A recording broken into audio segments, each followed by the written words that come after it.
देखो बेटा, आज का अपने पास क्वेश्चन है क्या कि एक 5 kg का मास है, वो स्टार्टिंग में किस में रेस्ट, और अचानक से ब्रेक हो जाता है कितने पार्ट्स में बेटा? 3 पार्ट्स। रेशो क्या है उसका? 1:1:3। ठीक है, तो इसके कारण जो आपके पास 1 वाला जो रेशियो है उसको लेट कर लिया, कितना मास है? x। तो दूसरे वाले 1 का भी x, तो तीसरे वाला जो बिगर वन पार्टिकल है उसका कितना हो जाएगा? 3x।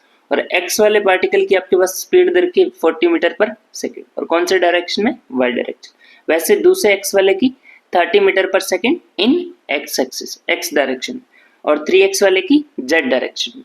तो आपको जो z डायरेक्शन में 3x का पार्टिकल चल रहा है उसकी क्या निकालनी है बेटा? वेलोसिटी। क्या निकालनी है? वेलोसिटी। तो यहाँ से आपके पास होगा क्या कि 5 kg का जो ब्लॉक था वो पहले किस में था? रेस्ट, और अचानक से ब्रेक हुआ, मींस उसके ऊपर F एक्सटर्नल की वैल्यू क्या रही होगी? 0। F एक्सटर्नल की वैल्यू क्या रही होगी? 0।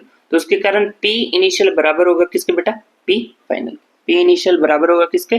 P फाइनल के। Means initial momentum of the system is equal to final momentum of the system. तो यहाँ से आपके पास इनिशियल मोमेंटम कितना है इसका? पूरा का पूरा रेस्ट में, मींस वेलोसिटी 0। वेलोसिटी क्या है इसके लिए? 0। अगर v की वैल्यू 0 तो इनिशियल मोमेंटम भी 0, इनिशियल मोमेंटम भी 0। P फाइनल किसके बराबर होगा? सबके मोमेंटम के बराबर, सबके सम ऑफ मोमेंटम के बराबर। तो सबका निकालोगे तो छोटे वाले पार्टिकल्स का इस वाले पार्टिकल का क्या होगा? 40 इंटू एक्स, 40 इंटू एक्स, और कौन सी डायरेक्शन में? y डायरेक्शन, मीन्स जेके। क्या जाएगा? जेके प्लस, वैसे नेक्स्ट वाला x वाला किस में जा रहा है? x एक्सिस में, और कितनी स्पीड से? 30। तो यहाँ से आपके पास बने क्या? 30x, और कौन सी डायरेक्शन में? आई कैप। कौन सी डायरेक्शन में आ जाएगा? आई कैप प्लस नेक्स्ट वाला किसमें? 3x वाला किसमें? जे कैप में, मीन्स जेड में। किस में दे रखा है? जेड में। तो यहाँ से आपके पास वैल्यू क्या बनेगी? 3x इंटू वी, और इसके लिए जेड कैप के लिए क्या जाएगा? के कैप। जेड के लिए क्या जाएगा? के कैप। ठीक है बेटा, यहाँ से आपको v की वैल्यू चाहिए तो ये वाला टर्म एक साइड ले, मीन्स माइनस का 3x v into K cap is equal to 40x J cap plus 30x I cap, 30x I cap. तो यहाँ से आपके पास वैल्यू क्या बनी? माइनस का 3x v is cap is equal to 40x, इसको 40x J cap plus 30x I cap. अब तुम्हें पता है कि वेक्टर्स को कैसे सोल्व करते, वेक्टर्स का मैग्नीट्यूड कैसे निकालते? तो वेक्टर्स का मैग्नीट्यूड कैसे निकालते बेटा?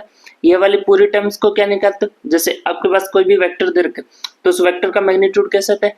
Under root X square plus Y square, X square plus Y square. तो इसके लिए वैल्यू निकालोगे तो आपके पास बनेगा माइनस का 3xv, माइनस का 3xv इज इक्वल टू किसके हो जाएगा?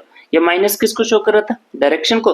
तो इसको अपने क्या लिख देते हैं? प्लस। माइनस वाले को क्या लिख लेंगे? प्लस। यहाँ से आपके पास इसका मैग्नीट्यूड निकालोगे तो क्या आ जाएगा? Under root 40x square plus 30x square, और आपको पता है 40 और 30 के लिए क्या आता है? 50। ट्रिपलेट याद होनी चाहिए। 40 और 30 के लिए क्या आता है? 30 और 50। तो यहाँ से आपके पास बना क्या? 50x, 50x। v is equal to किस क्या जाएगा? 50x divide by 3x। तो यहाँ से x cancel, x cancel.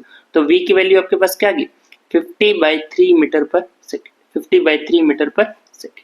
Means ये बिगर वन पार्टिकल की आपके पास वेलोसिटी कितनी है?